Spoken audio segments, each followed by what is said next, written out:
Hey there, movie fans. Welcome to part 1 of the Blues of February. Of course, I'm gonna show you all the DVDs that I've got over the month of February. But before I'm gonna do that, I want to do something else first, and that is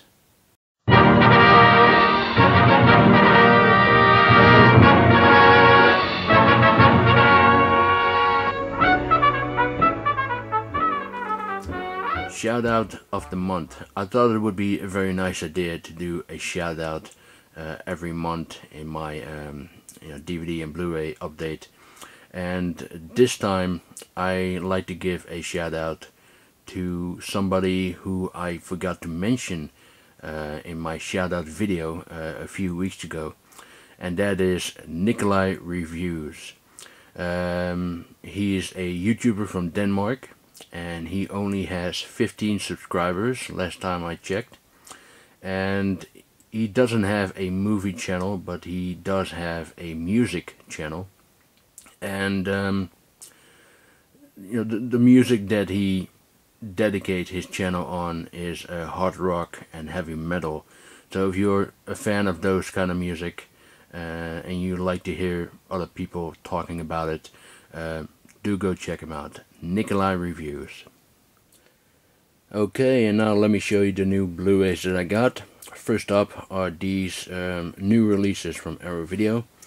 This is Red Scorpion, an action movie from the 1980s with Dolph Lundgren. Now, it's been ages ago since I've last seen this movie, and I remember that I enjoyed it, and I remember that it reminded me of Rambo 3. So yeah, I still need to revisit the movie. And the other one is Frankenhooker. And this was absolutely hilarious. I loved it. It was directed by Frank Henenlotter, who also did Basket Case and Brain Damage. And it's just a crazy, absurd horror comedy. It's about a guy who's, trying to bring back his dead girlfriend to life. And he uses body parts of dead prostitutes, and yeah, it's absolutely hilarious. I loved it. It was a great fun movie, Frankenhooker. So yeah, two great additions for my Arrow Video collection. Next up is Rolling Thunder. Now this is one of the best revenge movies that I have seen. I think it's great that this movie has been released on Blu-ray. It's been hardly released on DVD. I know there's a Spanish one. I have the Spanish DVD, and I know that the US has the DVD-R release from MGM.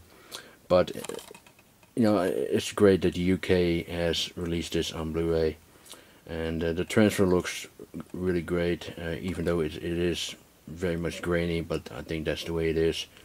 And yeah, fantastic film. It's about this William Dafoe plays a Vietnam veteran who seeks bloody revenge of local criminals who murdered his family and cut off his hand. You can see he got a hook instead of his hand now.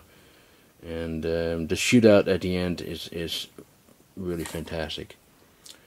Great film, and I'm very happy to have this. And this is region B, by the way. So if any of you, if you're from the US or Canada and you want to get this, you have to have a region 3 Blu-ray player.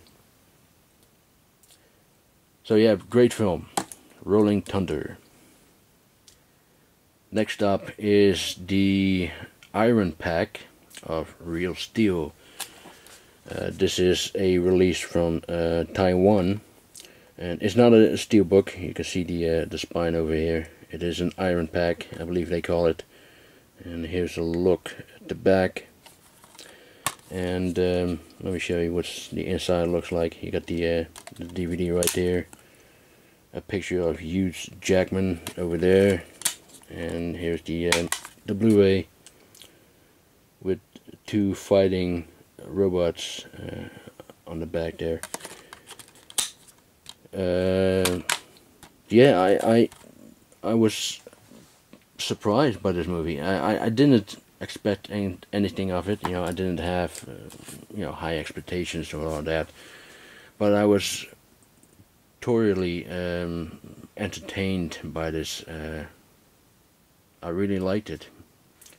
You know, it's kind of like Rocky meets Transformers, but I enjoyed this movie a lot more than all the Transformers movies together, and yeah, it was a surprise, real steel, and a beautiful release too. Next up is Lane Blacktop. This is a film directed by Monty Hellman, and Monty Hellman, you know, he made several films, including a western called The Shooters with Jack Nicholson, and I read that Criterion Collection will be releasing that movie in the near future on DVD and Blu-ray. And Hellman also is the executive producer on Quentin Tarantino's Reservoir Dogs. And it's been a while since I've last seen this movie. I thought it was a great film. I also thought that it was a very relaxing, you know, road movie. And this is the steelbook from the Masters of Cinema series. It looks very, very nice. Yeah, you have the booklet over here with lots of information, and there is a artwork at the back, as you can see, of two characters from the movie.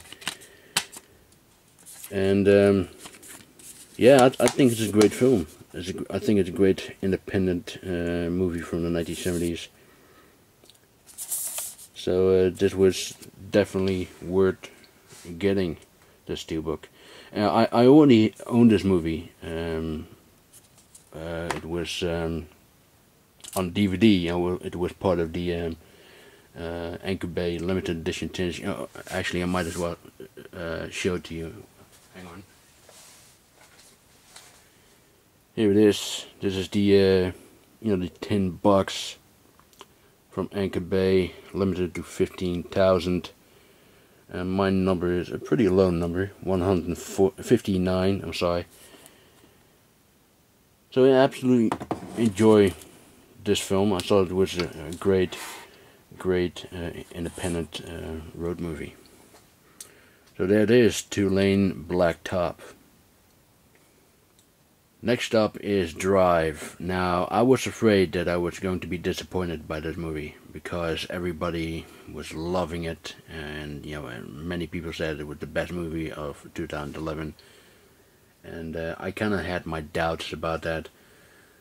But when I saw it, I completely understand why everybody loved it so much, because I, you know, began loving it too. I loved it so much, in fact, that I saw it twice in 1 week, and I rarely do that. You know, I rarely see the same movie twice in a week. But yeah, it's a near perfect film.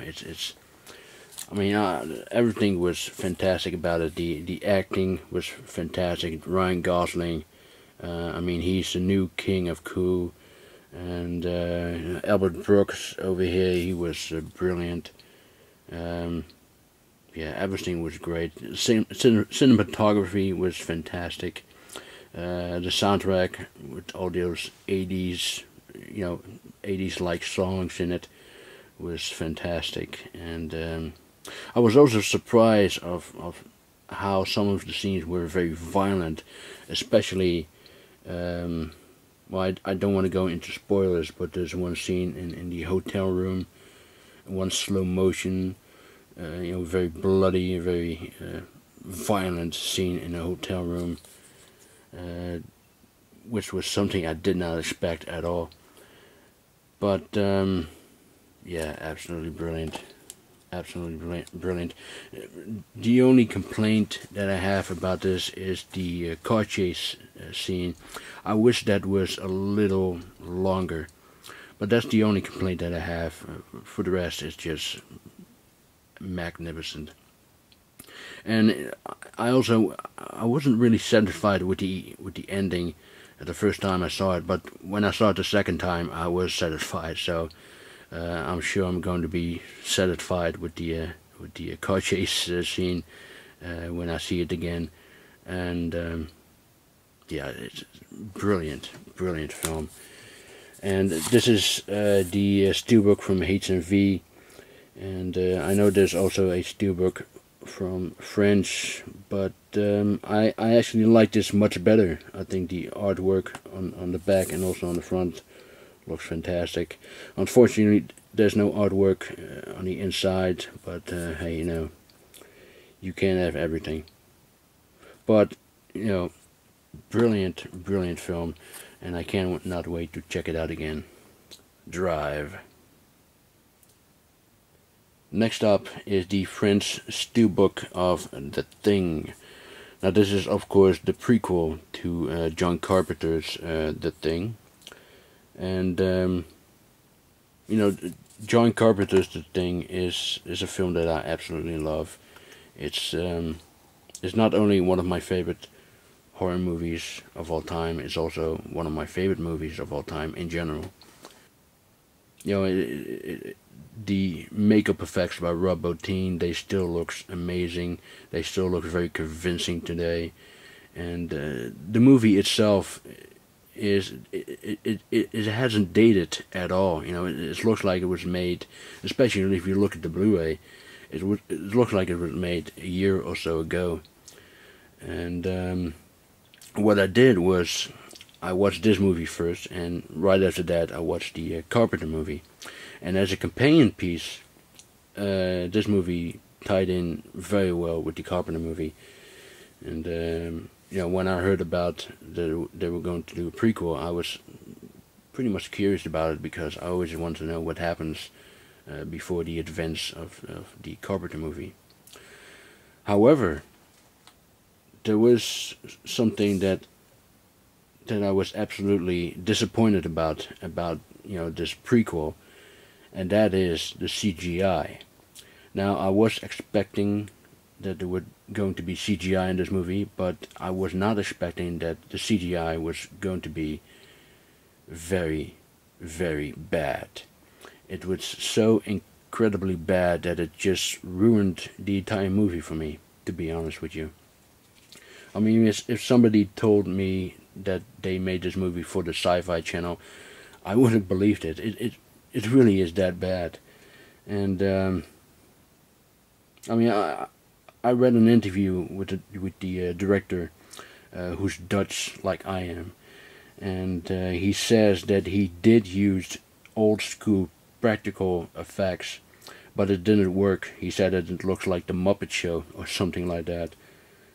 Well, apparently he hired the wrong people to do it. You know, he should have hired Rob Bottin. You know, they should have brought him back, but instead they use this, you know, horrible, despicable, laughable CGI. Yeah, I couldn't believe how bad the CGI was. You know, it's not a bad movie. You know, like I said, it works as a companion piece to the Carpenter movie, but the CGI, it really messed it up for me. It really did. You know, I am going to keep this movie. You know, I might give it another chance, but I was disappointed. But yeah. Anyway, did I mention that the CGI was bad?